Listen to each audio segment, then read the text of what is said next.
So hello there, and welcome back to yet another Night of the Movies podcast. And in these podcasts, I talk all things movies and TV, and whatever I want, whenever I want. And in today's podcast, I'm giving my second review. Yes, my second review, because I had already seen the film a couple of months ago at a special BFI screening. But in today's podcast, I'm giving my second review of Chicken Run: Dawn of the Nugget. I'm talking about its rewatch value. But just before I do that, I should say what's at the start of every podcast I do, which is, if you are watching this podcast on YouTube, hello to my viewers.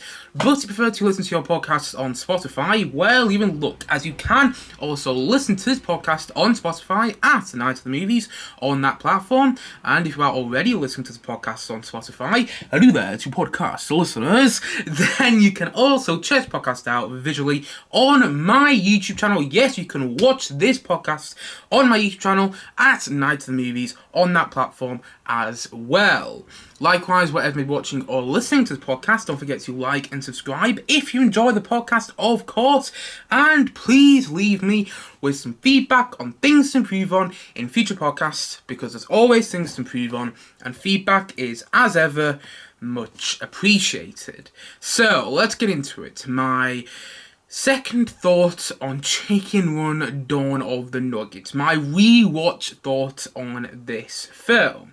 So, first things first, Chicken Run: Dawn of the Nugget is now available on Netflix. Yes, we are somehow at December the 15th.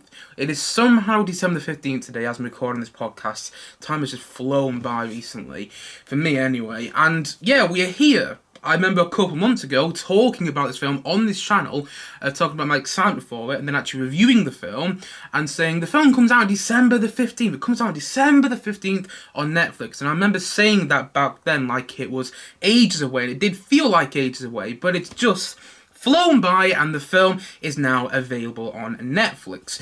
And as I already keep saying, I've seen the film already. I saw the film at a special BFI screening a couple of months ago. I got to see it in the cinema, which was great.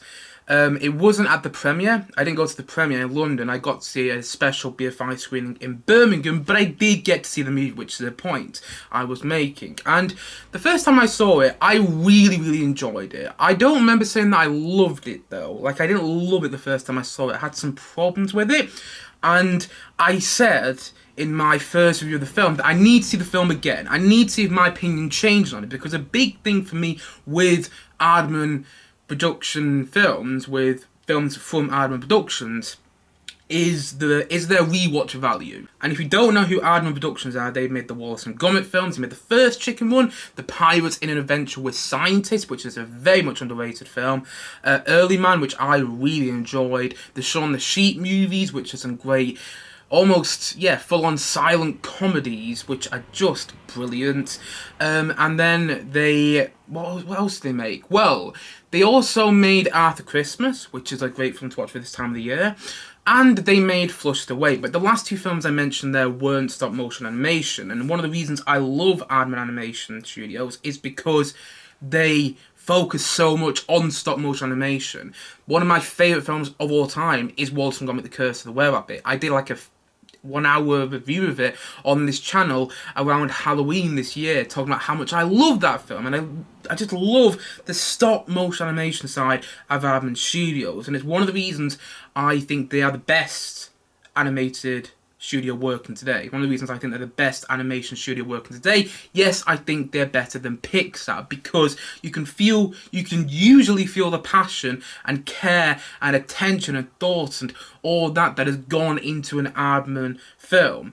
And I felt that watching the first Chicken Run, but I wanted to see if I felt it again, or if I felt it more when I was rewatching it. So that's what I did. This morning, literally moments after I woke up and had some breakfast, I stuck on Netflix. I put on Netflix and I put on Chicken Run 2 Dawn of the Nugget. It's not actually called that, it's just called Chicken Run Dawn of the Nugget, but that's what I did. I put it on Netflix.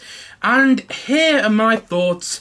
Here are my first thoughts on watching the film the second time.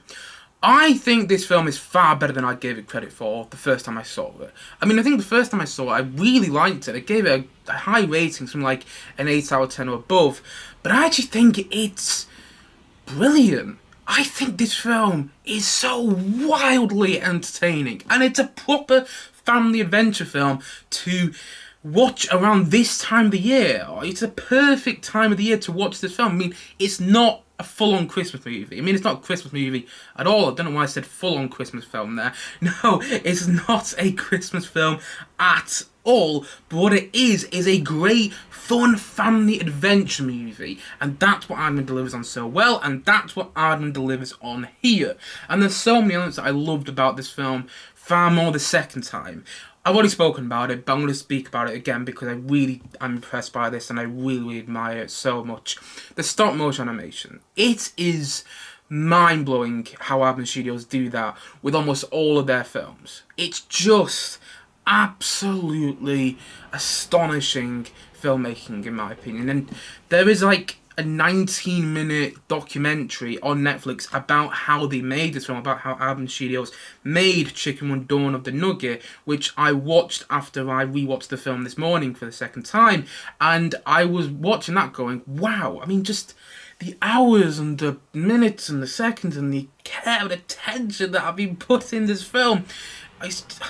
I mean, yeah, it really astounds me. And you can feel that when you watch the film.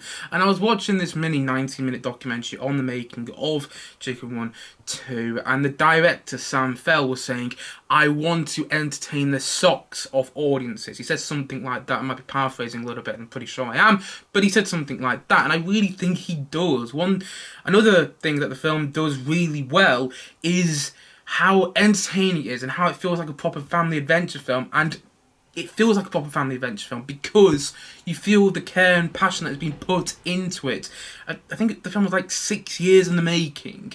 Now, I'm pretty sure that also includes the years that the pandemic was happening. So, I don't know if it was actually a full-on 6 years of filmmaking, but that's what they said in the mini documentary, and you can feel that.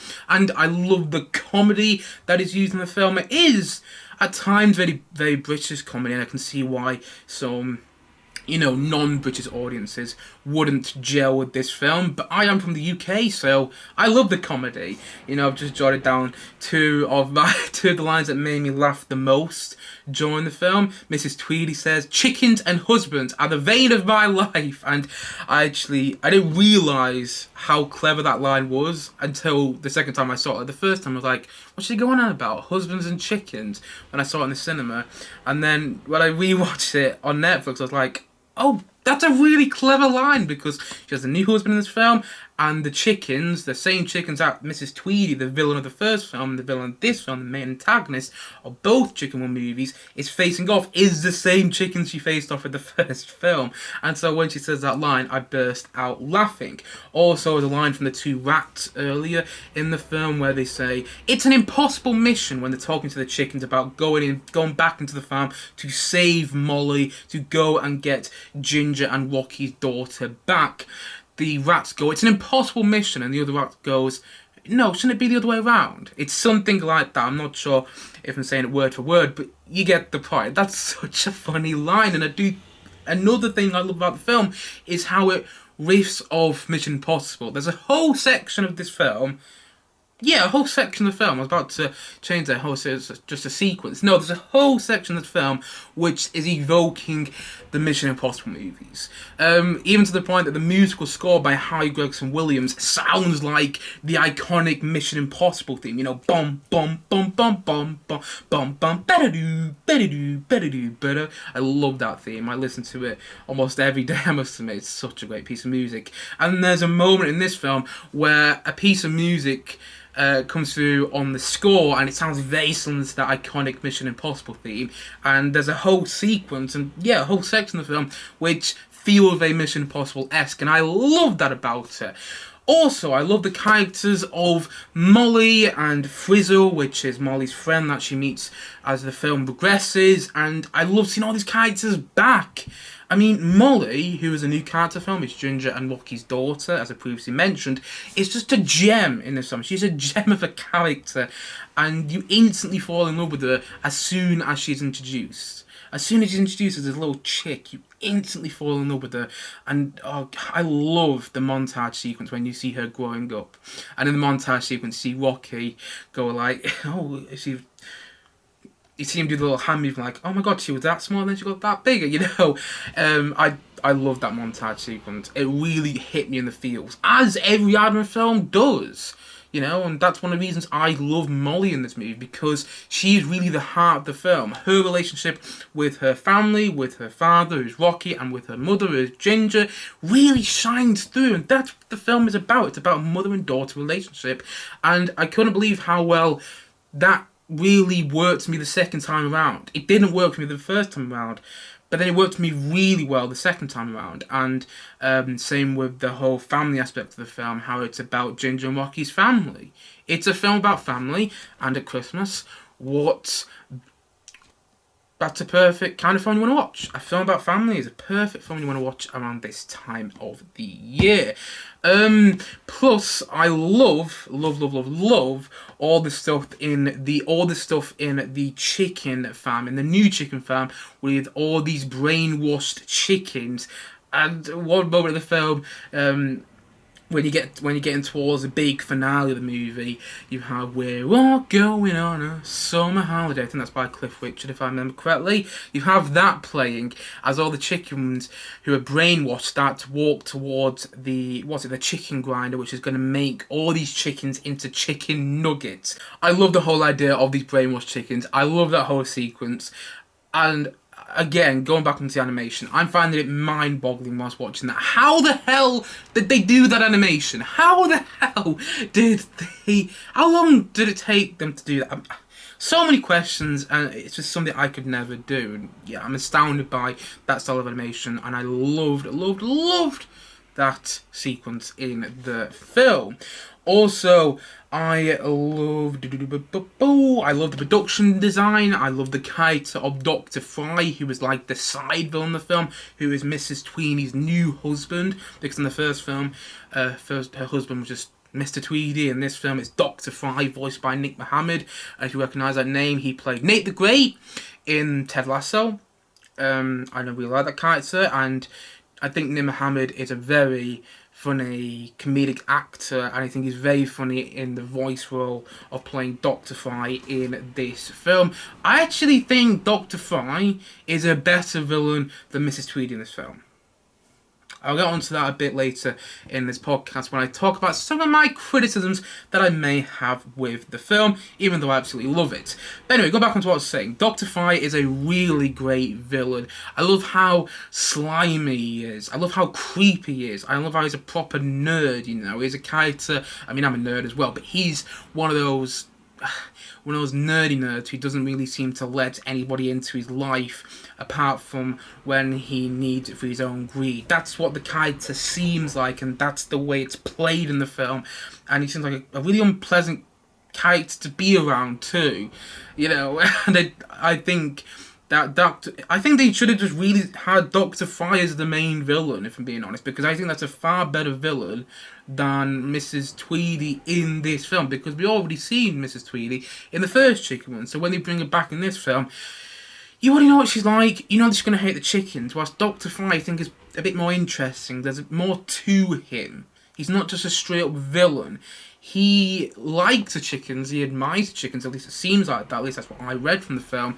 But it also seems like maybe he likes them just simply for his own greed. But anyway, yes, I love that character in the film. And does anyone think? Oh, the musical score. I loved the musical score far more the second time. You know, the first time I watched the film, I think I said in my first review that I didn't think the musical score was particularly notable this time around, which was a shame to say, because I think the Hyde Gregson and John Powell musical score for the first Chicken Run is so brilliant. You can just listen to that score outside of the film, and it perfectly encapsulates the feel of Chicken Run. You know, it's riffing on the Great Escape theme by Elmer Bernstein, and that original Chicken Run is just chicken, you know, the Great Escape with chickens, and the musical score really echoes that. But the first time I saw this film, I was let down by the score. I was let down by the musical score. I was not let down by it on a rewatch though. It shone through a lot more on a rewatch, and there were so many moments I was like, oh, the musical score is just wonderful here, and it's perfectly encapsulating this family feel of the film. Yeah, I really loved the musical score by Gregson Williams. Yeah, it's just...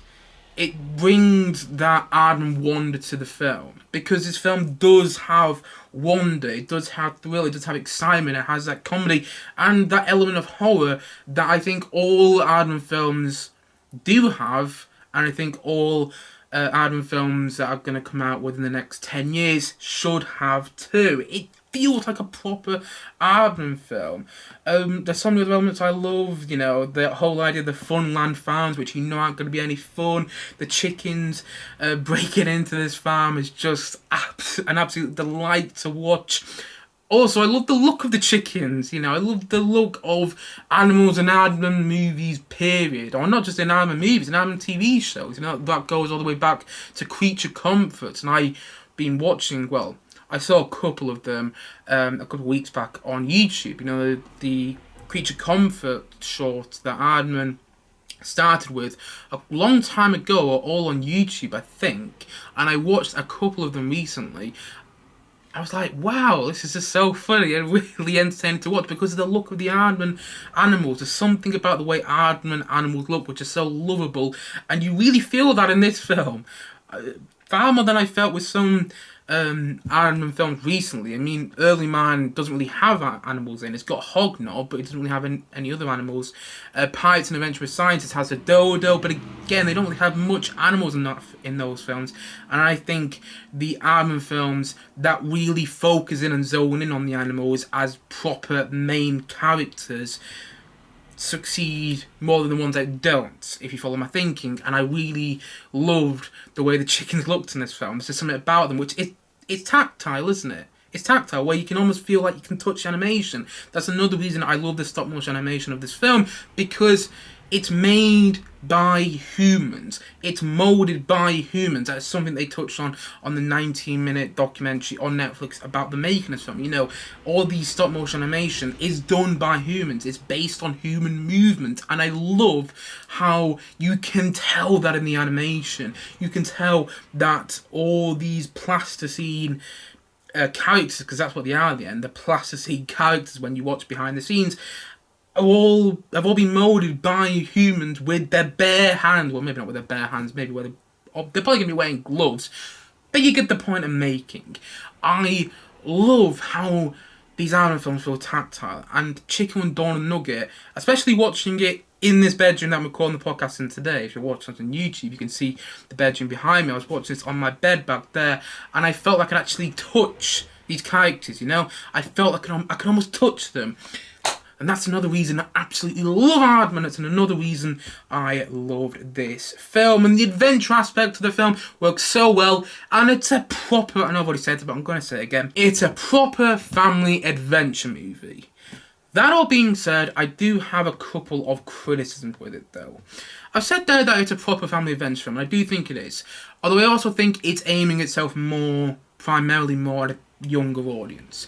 You know, the first Chicken Run came out 2000. It came out 23 years ago.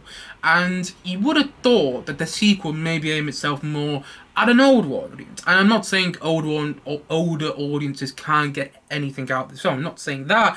But I think this film is more aiming itself at a younger audience, potentially trying to get younger audiences interested into the Chicken Run story. And I'm not saying that's a bad thing. One thing I've mentioned yet, well, I did mention in my first review, but I have mentioned in this review, is how you don't have to watch the first Chicken Run or watch the first Chicken Run recently in order to watch this film. You can just watch this film having not seen the first Chicken Run or having not seen it for a good long while, and it tells you, reminds you everything that has happened in that first Chicken Run, and it just, yeah, immerses you back into the story just like that. And perhaps that's what they're trying to do to get younger audiences into it. You know, get younger audiences make it so younger audiences and family audiences don't have to watch the first chicken one and can just get into this film, and then they may feel like they want to go back and watch the first chicken one after that, because the first chicken one, as of now, is still on Netflix. So maybe that's what they were thinking was, but at the same time, I was surprised by how this film didn't quite feel... It didn't feel like the stakes were as high in this film as they were in the first film. Also, it didn't feel quite as scary. You know, in the first Chicken One movie, and I love the film, I love the first Chicken One to pieces, if you haven't grasped that already, the way I'm talking about it so much. I love that first Chicken One. And in the first Chicken One, in the opening 20 minutes, you see that Chicken One you can see one of the chickens get beheaded by Mrs. Tweedy, except you don't see it actually happen. You see the moment before it happens, and then you see a couple of hours after Mrs. Tweedy has eaten the chicken that she beheaded earlier today. And that scene, it only lasts for like a minute or 2 minutes at the most. But it sticks with you. It's so memorable. I can still remember that scene literally frame for frame now. Even though I haven't seen the first Chicken One in a good couple of months. You know, I haven't seen it for what feels like, a good while. I've slept since seeing the first Chicken One. But the thing is, I remember that scene. And one thing horror, you know, when I think horror is at its best is when it's not straight up showing the horror that is in the film. If you follow my thinking, like, horror is more scary when you don't see it happening. And you have to imagine yourself what is happening. And as a kid, I remember watching that first Chicken One, seeing the chicken get beheaded, thinking, what happened to that? What? What happened to that one chicken? The chicken looked so scared at the same time. And there is nothing really like that in this film. I mean, there is to a degree. You see this one chicken walk up to get made into chicken nuggets. But at the same time, it is revealed what... It is revealed... Later on in the film, we see the machine that's going to make the chickens into chicken nuggets. We see that. And I think the horror could have been lent into a bit more. I'm not saying I wanted loads more horror in this film. I'm not saying I wanted to be a straight-up horror comedy like, say, Wallace and Gromit: The Curse of the Were-Rabbit is. But I think they could have lent into the horror a bit more and perhaps made the stakes higher, because the film feels a lot more light-hearted than the first Chicken One, even to the point that there is sun shining throughout a lot of this film. A lot of the characters are smiling.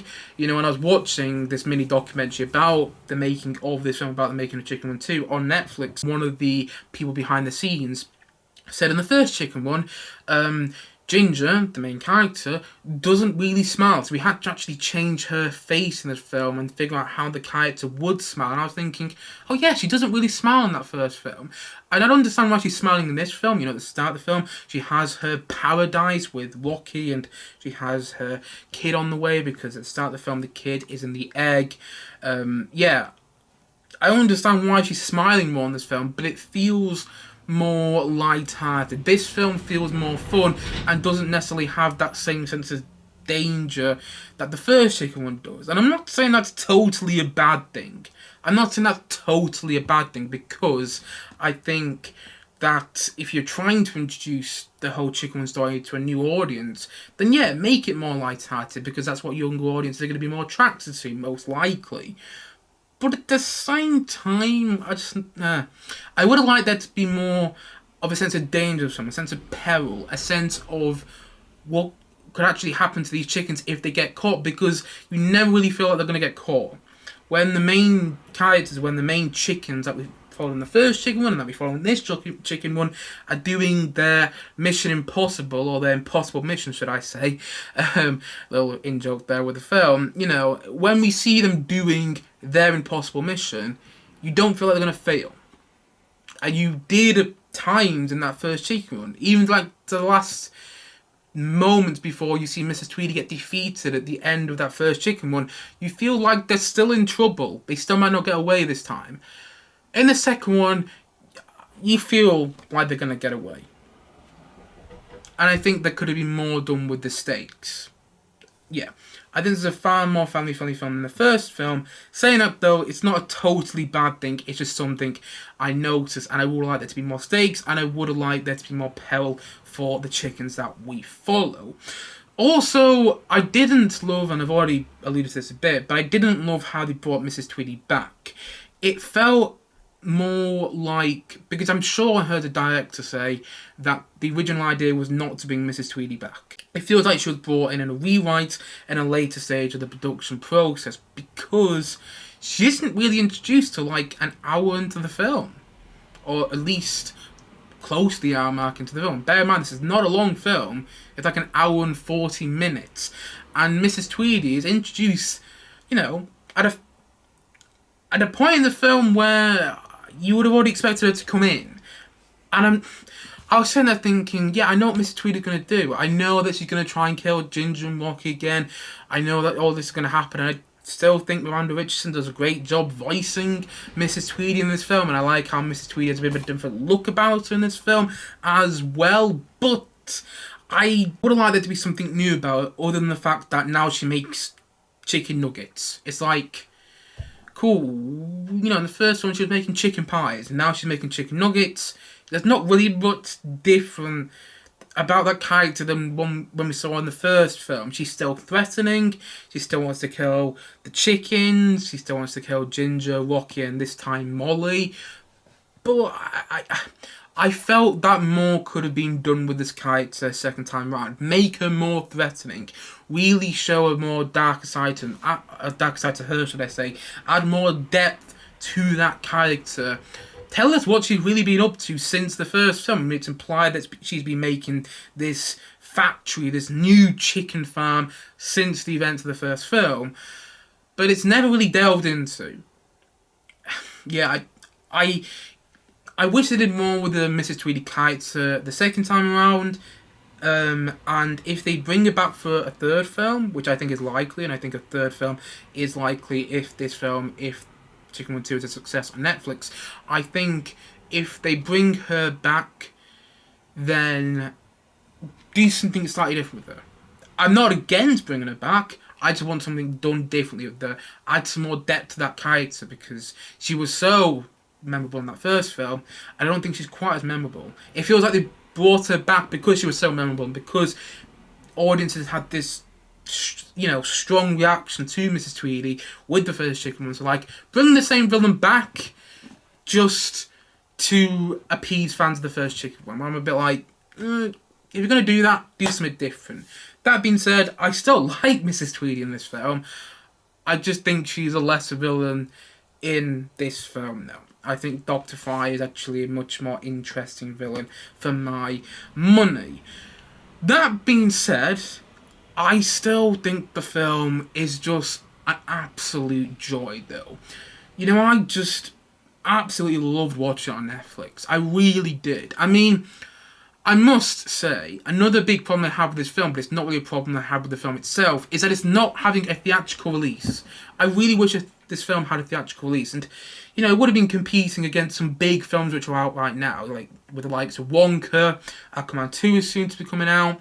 It would have been competing against some big films at the cinema, sure. But there's also a section of this film which is dedicated to popcorn. There's a line said by Rocky in the film where it's like, popcorn, there's nothing quite like it. Something like that. I'm paraphrasing, but it's something like that. And I just think if this film had a theatrical release, had a cinema release, it would have benefited so much more. And people are talking about it longer, because I guarantee now that it's on Netflix, this is what happens with Netflix movies. People talk about it for a week, and then it's out of the conversation. That's usually what happens with Netflix films. So it's just disappointing, because I can imagine kids, or even people my age, or even people maybe older than me, go watching this film, seeing the section about popcorn, feeling like they want to get some popcorn after seeing this film, and if they were at the cinema, they'd be able to literally go to the stands there, go and buy some popcorn, and then go into another movie, maybe go and rewatch Chicken Run 2, or go home eating the popcorn, and then actually benefit financially. It might even benefit cinemas. I mean, I know that's a bit of a stretch, But there is a section of this film which is dedicated to popcorn, which is all about popcorn. It keeps coming back as this part, this thing in the film. And it's not a problem I have with Aardman, or it's not a problem I have with the filmmakers behind this film. I think they did a very, very good job. It's an issue I have with Netflix. Why the hell did Netflix give this film at the very least, a limited theatrical release?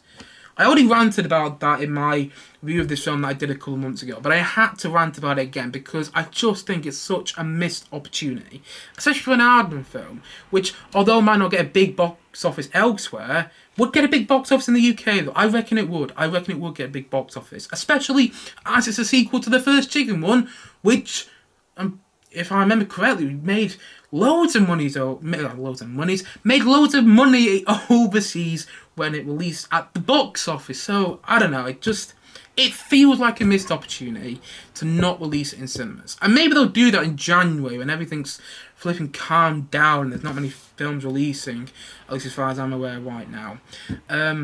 So yeah, I think it's a missed opportunity for this film not to have a theatrical release, particularly because there's a whole section of the film about popcorn, in which Rocky, one of the main characters in the film, says there's nothing quite like popcorn.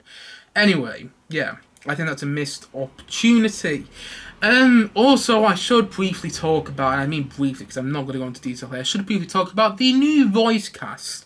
You know, some of the older voice casts, some of the original voice casts from the first Chicken movie have been replaced. And I've seen some people making a fuss about this online.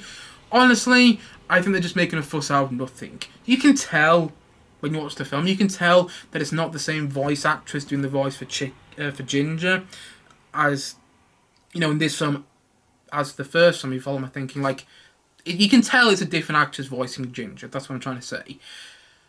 But you get over it really quickly. At least I did. I think people who are making a fuss over the new voice cast in Chicken with Dawn of the Nugget are biting the wrong end of the stick.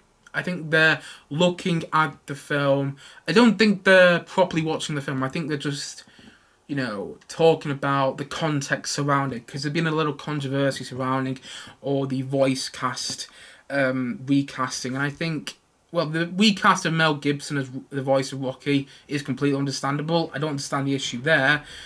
I understand the issue with recasting the voice of Ginger, because she did, the one who voiced Ginger in the first Chicken Run film, did make a fuss about it herself. So I understand that, but again, it's not really a big issue in the long run, because the film is entertaining, and you can get past the voice cast change really quickly. I did.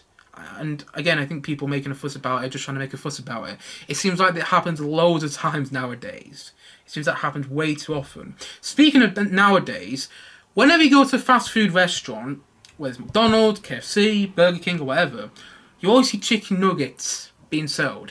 And I love how this film taps into that. That's one thing I almost got to mention. I love how this film taps into the whole idea of chicken nuggets, and it feels very appropriate for today's culture, and for viewers today who might be watching this film and going, yeah, I can see why chicken nuggets are actually quite a big market, and the film taps into that, and it taps into the fact that chicken nuggets are quite literally every fast food restaurant. I mean, it feels like this. It feels like they're just everywhere right now. And it'll also be funny, people potentially watching this film on Christmas Day or on Boxing Day after they've had their Christmas dinner or had the leftovers from their Christmas dinner, and then they watch this film. That would be quite funny. I'm not going to get into why, in case people haven't seen it yet, but that'll be quite interesting. Literally finishing your Christmas dinner and then saying, let's take on Chicken Run Dawn of the Nuggets. I think you might feel a bit bad about what you just eaten at your Christmas dinner. Anyway, there's another thing I just loved about the film. So, overall, on a rewatch, I think this film actually got much better for me. It's still not my favourite Aardman film, but I think Curse of the Were-Rabbit is at such a high bar for me, so I'm not bothered about that. But it's a worthy sequel to the original Chicken one, in my opinion. It's a proper family adventure film. I love the ending to the film, which is one thing I haven't mentioned yet. I love how you see them going to rescue other chickens and other chicken farms. I love how that's done. I love the feel of the film. I love the character of Molly. I think she's a great new addition to this film. Seeing Ginger, Rocky and the rest of the Chicken Run gang back was such a joy and brought such a smile to my face. And the film is utterly wonderful. It's one of the most entertaining films I've watched throughout 2023. It's one of the most entertaining films of 2023 for me. I can see some other people maybe saying different. I have seen, by the way, and this is the last thing I'll say, I have seen that there have been some pushback towards this film, some negative reviews of it. I don't understand that. I think, yes, it's Aardman and they do set a high bar for themselves, but at the same time, I don't think this is a bad film, and I think some reviews have been making it out as if it's a lesser Aardman film, or if it's not a classic Aardman picture, and whilst I think it is a classic Aardman picture, and I just really love the style of animation, the passion that's been put into the film. The story I also really get along with, and it's a proper family adventure film that is perfect for this time of the year. And yeah, I just absolutely love it. And so, all in all, I'm going to say that Chicken Run Dawn of the Nuggets, I'm going to say, you know what? I'm going to say that it's a 9 out of 10. I'm going to say it's a 9 out of 10. I was about to give it a 9.5 out of 10, but I do have some problems with it. So that's why I can't give it a 9. That's why I can't give it higher than a 9 out of 10. But the fact is, I'm still giving it a 9 out of 10, which is a high rating for me. If you've been watching the channel for a while, you'll know it's a high rating for me. And it's a big thing when I give a film a 9 out of 10. And I'm giving it a 9 out of 10 because it is just... it moves at such a pace, and yeah, it's maybe not as tight as that first Chicken Run is, but it still moves at such a pace, and it's so swift and so fun to watch. I love when films are just really entertaining and touch on a couple of important themes like this film does, but also aren't too dark. Don't go into too many themes about things that are going on in modern day society that would make you depressed. I love when films are just pure escapism, and that's what this film is. It's pure escapism from Aardman Studios once again. And I have to say this, after I watched the film for the first time, I felt so compelled to getting this on eBay from the first Chicken Run. So if you're listening to some Spotify on audio, you don't know this, but I am holding up a model set from the first Chicken Run of Rocky and Ginger and the conversation on top of one of the chicken farmhouses sort of things.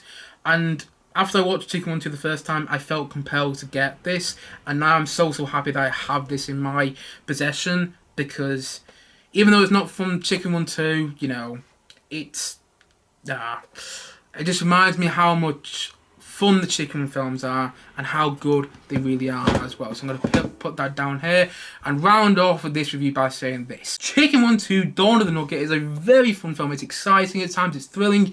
I love how it riffs on Mission Impossible. The musical score by Hybrix and Williams works so well. Love seeing his characters back. Love the new, well, I don't love the new voice cast, but I think the new voice cast is good enough. I think there is so much to admire. Love the filmmaking, love the passion, love the care that's gone into the film, because you can tell it's been made by humans. And the film itself, it's just so wonderful. It's just so entertaining. It really is. And I can't recommend it enough. And it's currently on Netflix right now. So go and check it out, because I think it's a definite worthwhile watch. And I think it's definitely got that rewatch value as well. And so, all in all, as I've already said, I'm going to say that Chicken Run Dawn of the Nugget is a 9 out of 10 from me.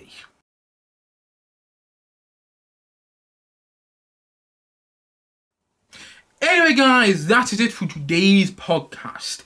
If you have seen Chicken Run Dawn of the Nugget, then please let me know your thoughts on it in the comment section below. Maybe you hated the film, and if you did, that's completely fair. Or maybe you weren't as fond of the film as I was. Whatever your thoughts are on Chicken Run Dawn of the Nugget, please let me know in the comment section below.